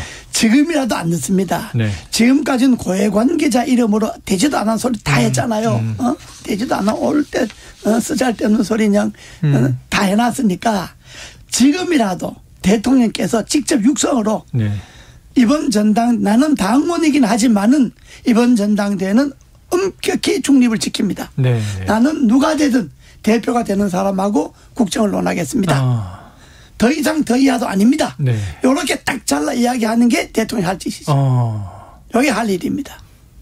이걸 해야 되는데 그걸 안 하잖아요. 또 더 기가 막힌 게 또 있잖아요. 무슨 뭐 누군가 뭐 탈당한 대통령이 뭐 탈당한 심평 변호사가 이른바 대통령의 멘토 김기현 의원의 후원 회장이었었죠. 지금 그만뒀지만 그게 탈당 얘기죠. 안철수 의원이 당대표가 된다면 윤석열 대통령이 탈당할 것이다. 그 심평이라는 사람은 뭐 그렇게 말할 수 있겠지. 자기는 뭐 몰래 지멋대로 말하는 사람이니까 그걸 말할 수 있는데 그 말을 듣고 대통령실 고위 관계자가 대통령 생각은 그게 아니다. 대통령이 왜 뭐 누가 된다고 탈당하냐. 있을 수 없는 이야기들에게 딱 잘라줘야지. 그때 말로 고위 관계자 말이 필요한 거예요. 대통령이 직접 육성을 말하기 어려우면. 그런데 그거는 대통령 고위 관계자가 한 번도 이야기 안 했잖아요. 이렇게 얘기했어요. 개인 의견이다. 이 정도. 대통령이 탈당 그런 거 없다 이런 이야기 안 했잖아요. 그러니까 김한길 위원장이 나섰습니다. 김한길 위원장 자기 이름이 나오니까 한 이야기고 지금 네. 김한길 위원장도 뭐 지금 뭐 창당하고 탈당 준비할 그런 연번도 지났고 네, 네, 네. 그렇게도 할 생각도 없는 분이고 그런데 그야말로 당원에 대한 최대 협박이고 최대 공갈이지. 완전 공갈 협박이지. 신변한 네. 사람이 네. 대통령 팔아서. 탈당한다. 거기야 뭐 대통령이 탈당할 수 있다 해도 뭐 따라갈 사람도 없지만은. 네. 그 이제 저는 사실 그 고모님께 그 질문 한번 좀 드려보고 싶은데 그러니까 이번 전당대회 과정에서 대통령이나 대통령실이 당무에 개입한다 이거는 문제가 있다라는 비판은 많이 나왔는데 저는 그 과정에서 나왔었던 발언들 이를테면 당대표 후보하고 대통령이 어떻게 동격이냐.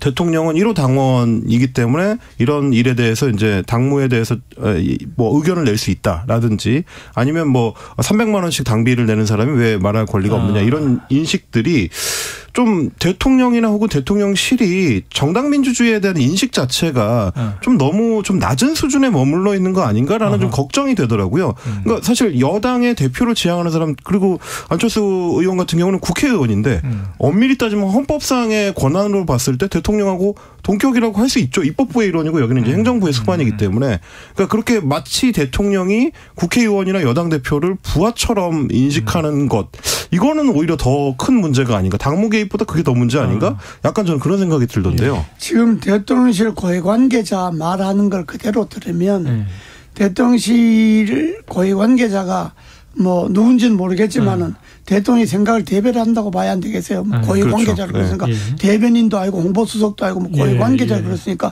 그 사람들보다 더 높은 것 아니에요.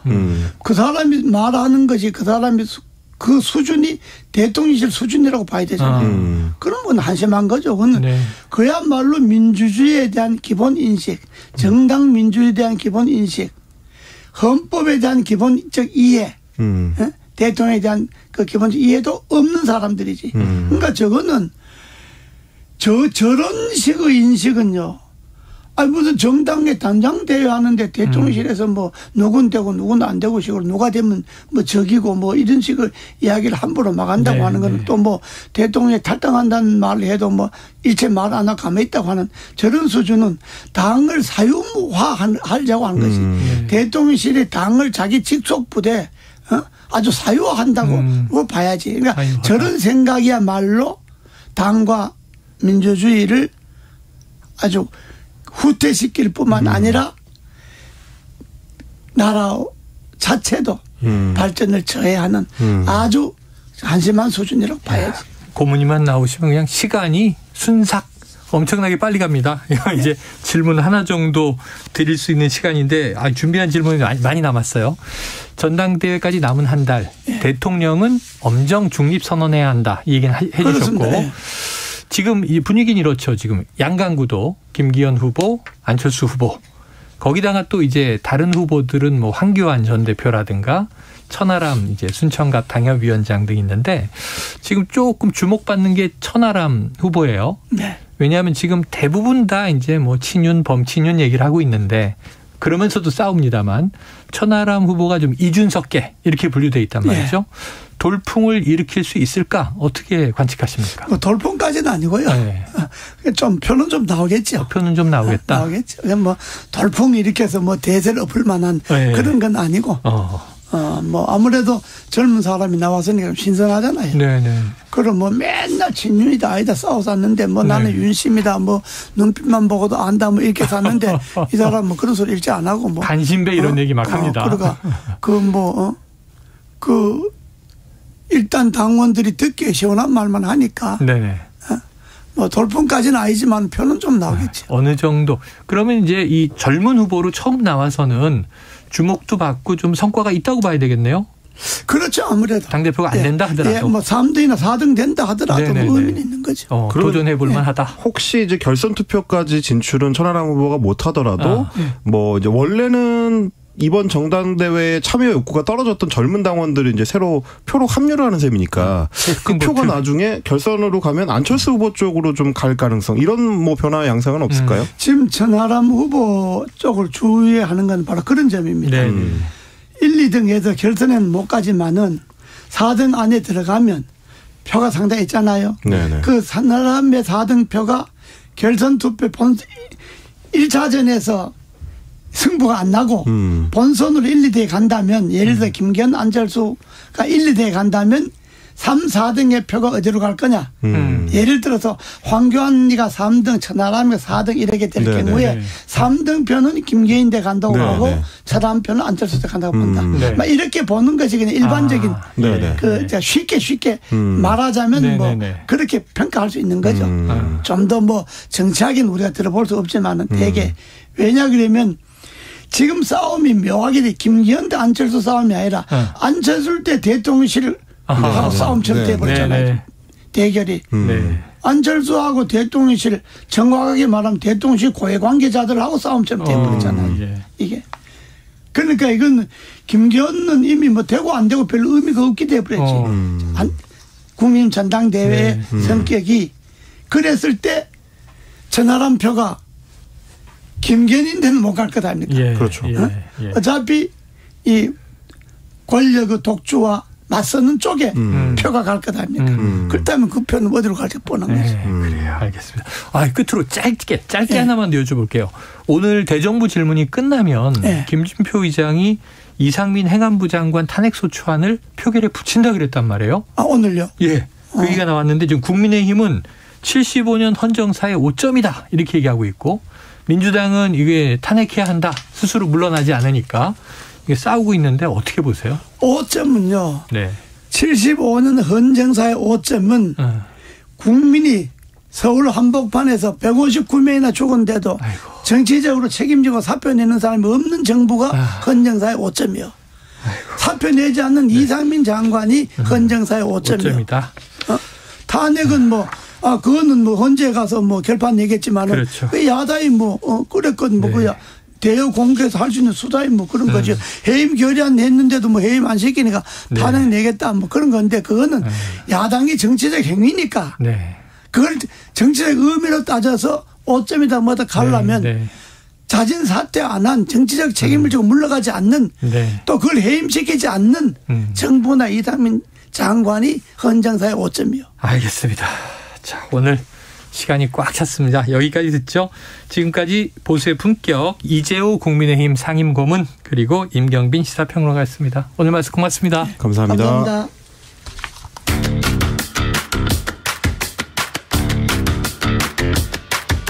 지금 여러분께서는 KBS 1라디오 최영일의 시사본부와 함께하고 계십니다.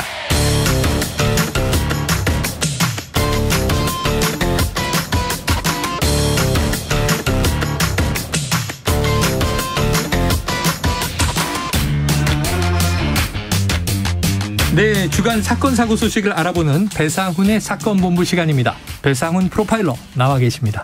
어서 오세요. 안녕하세요. 자, 2021년에 발생했던 사건인데요. 구미 3세 여아 사망 사건. 이 굉장히 여러 가지 반전과 의문점이 나오면서 떠들썩했었습니다. 저희도 다뤘었는데 지난주에 이게 파기환송심 재판이 열렸고요. 결론적으로 외할머니로 알려졌던 친모 석 씨가 사체 은닉 미수 혐의로 징역 2년에 집행유예 3년. 이게 뭐랄까요? 인신 구속이 되지 않았어요. 자, 어떤 사건이었는지 한번 정리해 주시죠. 예, 사건은 2021년 2월 10일 날 구미시 한 빌라에서 방치돼서 2층입니다. 2층에서 숨진 아이의 거의 백골화된 상태가 나왔는데요. 이제 그 빌라의 3층에 이 아이의 외조모가 살고 계셨고요. 그 아이의 엄마는 사실은 다른 어떤 개인적인 이유 때문에 거기를 떠나서 새 남편이라고 하죠. 다른 형태의 결혼 생활을 하기 위해서 가면서 이 아이를 방치한 거고 한 며칠 정도 아마도 상당히 혼자 있다가 안타깝게 사망하게 된 사건인데 그러니까 지금 이렇게 됐으면 아동학대 치사 정도 아니면 유기치사 정도로 해서 그냥 그런 사건인 줄 알았어요. 그런데 무슨 문제가 됐냐 했더니 유전자 검사를 했는데 문제는 그 엄마의 유전자로 이렇게 해서 딸로 나와야 되는데 이게 안 나오는 거예요. 아니에요. 왜냐하면 이게 이제 흔히 말하는 동모 2부로 나오는 거죠. 그러니까 어머니는 같은데 아버지가 다른. 이상하잖아요. 친딸인데 이게 유전자가 이상하니까. 왜 안 맞지? 주변을 확인해 봤더니 거꾸로 이제 이 성모 씨라고 하는 외조모의 DNA를 비교해 봤더니 외할머니가 친딸 관계가 성립되는 거예요. 외할머니 딸로 나온다. 유전자 검사는. 그럼 이게 무슨 상황이냐? 그 아이에 살았던 모녀가 결국은 자매 관계였던 거죠. 아이고. 유전자상으로는. 네네네. 그러니까 동모 이부 자매 관계였던 형태가 된 거죠. 그래서 이제 급 반전이 되면서 그 어머니 김 씨 같은 경우는 이제 유기치사, 말하자면 아동복지성 치사죄로 구속이 되고 성모 씨는 그 아이의 사체를 은닉하려다가는 미수를 걸려 사체 은닉 미수죄로 기소되면서 이렇게 됐을 경우 논리적으로 무슨 문제가 되냐면요. 아이가 하나 더 있어야 되죠. 그렇죠. 왜냐하면 2018년도에 그러면 그 김 씨 딸이 낳은 아이는 어디 갔느냐. 그렇죠. 그 아이가 석 씨의 친딸이라고 하면 여태까지 본인은 자기의 동생을 키우고 있었던 거 아니냐. 그러면 자신이 낳은 2018년도 산부인과에서 나온 아이는 어디 갔느냐. 그럼 결국은 자기 딸, 즉 성모 씨가 자기 딸과 자기 딸의 딸을 바꾼 것이 아니냐 논리적으로. 그래서 이 여기 그랬죠. 이렇게 미성년자 약취죄로 두 가지 죄로 기소된 사건입니다. 한 명은 사라져 있다. 현재까지 확인되지 않았습니다. 자, 그러니까 아이의 어머니로 알려졌던 김 씨는 아이를 어쨌든 사망하게 한 혐의 등으로 2021년에 징역 20년이 확정됐습니다. 그런데 친모로 확인된 사실은 외조모라고 했던 석 씨는 이번 재판으로 풀려났습니다. 그러다 보니까 조금 이게 이렇게 차이가 나나 싶은 또 생각이 들어요. 재판부의 판결 내용이 궁금한데 어땠습니까? 원심 1심과 2심은 유죄였습니다. 3심 대법원에서는 분명히 이 아이가 딸인 건 맞다. 죽은 아이가. 석 씨의. 그렇지만은 딸이라는 것까지는 맞는데 그 딸이 존재하지만 그 딸을 어떻게 뭐 이제 다른 데로 빼돌려서 바꿔치기 한 거에 대한 증거가 부족하기 때문에 좀 더 다른 증거를 가지고 와서 다시 심리하라라고 해서 이제 파기환송이 됐고 그래서 이번에 난 건 파기환송심 네 번째를 한 거죠. 근데 그거에서 증거를 검찰에서는 더 색다른 증거를 다른 증거를 제시하지 못해서 결국은 이 파기환송심 재판부도 역시 지금 있는 증거만으로는 유죄라고 할 수가 없다. 분명히 석 씨가 거짓말을 하고 있고 딸인 건 맞지만 그것이 다른 딸의 소재를 확증하는 건 아니다. 이게 말하자면 이너센스 무죄가 아니라 낫길티가 되는 거죠. 유죄가 아님이 되는 거죠. 그러니까 뭐 예를 들면 우리가 흔히 얘기하는 증거불충분 그렇게 되는 거죠.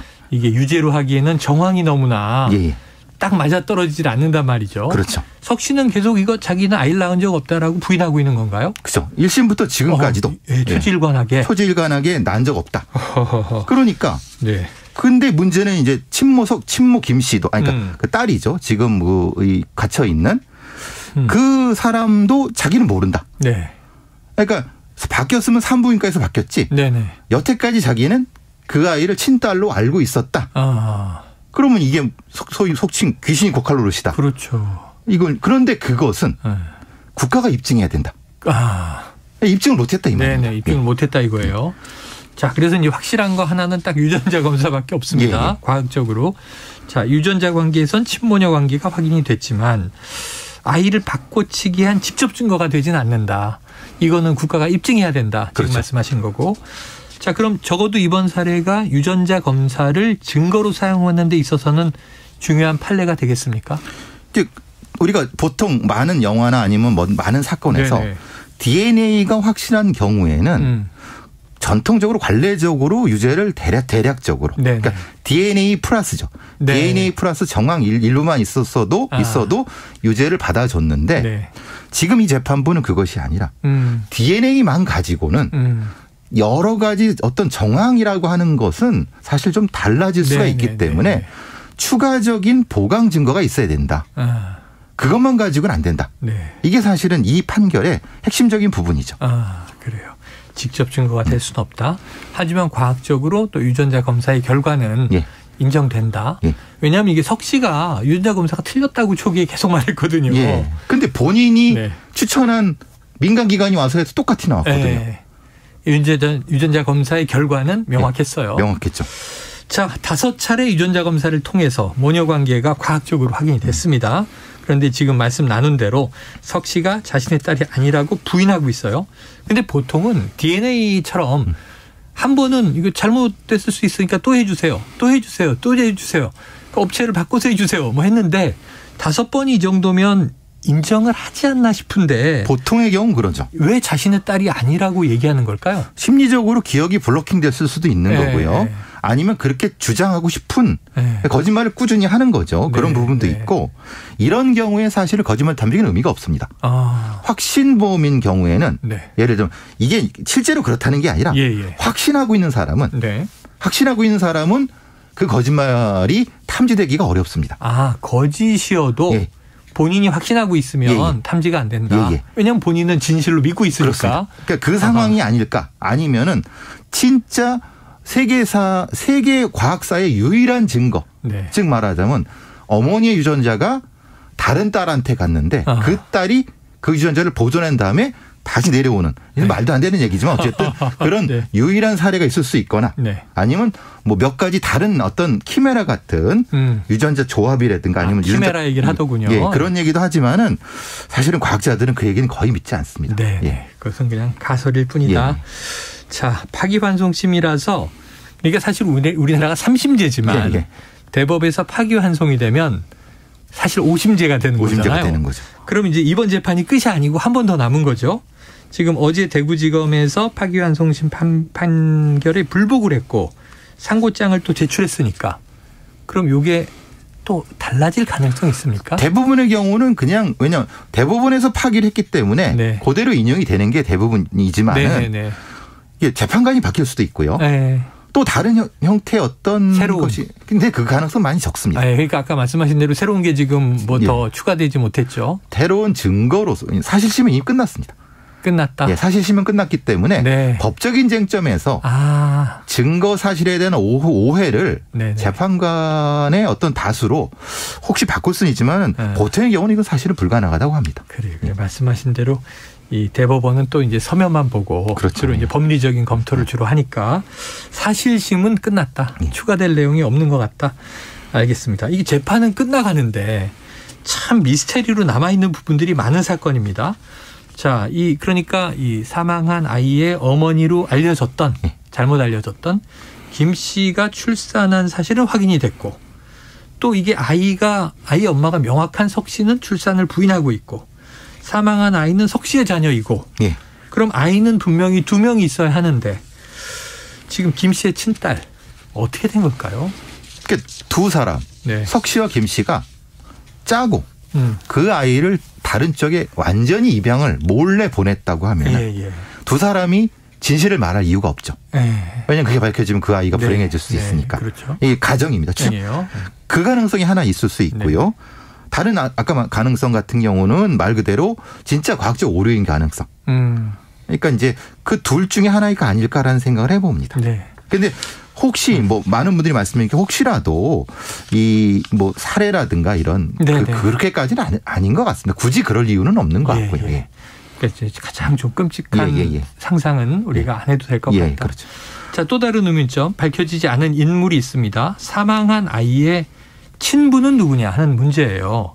자, 석 씨 주변 인물들을 전부 조사했는데 밝혀지지 않았다. 이 사건의 어떻게 보세요? 이 사건의 가장 미스터리가 이겁니다. 그러니까 경찰이나 검찰에서는 사실 아버지를 찾게 되면은 사실은 해결될 수가 있죠. 그렇죠. 그래서 석 씨 주변, 김 씨 주변, 제가 지금 알고 있는 150명 이상의 남성을 나이에 상관없이 진짜 다 뒤졌다고 합니다. 근데 안 나타났다고요. 그럼 사실 유전자로 나오게 돼 있는데 바로 나와야죠. 유전자 프로필이 있으니까. 그렇죠. 근데 이게 무슨 노릇이냐? 그게 곡절이냐? 그래서 더더욱 미스터리가 나오게 되는 거죠. 참. 아휴, 여러 가지 희한한 일들이 있습니다. 혹시 진실을 밝히기 위해서 좀 기대할 점이 남아 있는 게 있을까요? 딸이 김 씨가 심경의 변화, 재소 중에 혹시 그랬다고 하면 혹시 석 씨가 자발적으로 밝힐 일은 없죠. 왜냐하면 지금 뭐 석방이 됐으니까 지금 재소 교도소에 있는 김 씨의 심경의 변화가 혹시라도 있다고 하면 그거는 가능성이 작지만 어쨌든 뭐 본인은 내 딸인 것을 믿어 의심치 않았다 그렇지만 혹시 거짓말이었고 진실을 알고 있다면 그렇죠. 그 정도 가능성이 남아 있습니다. 알겠습니다. 자, 지금까지 배상훈 프로파일러와 사건본부 함께했습니다. 오늘 말씀 고맙습니다. 감사합니다. 예, 최영일의 시사본부 수요일 준비한 내용 다 전해드렸습니다. 저는 다시 내일 목요일 낮 12시 20분에 찾아뵙도록 하겠습니다. 오늘도 청취해 주신 여러분 고맙습니다.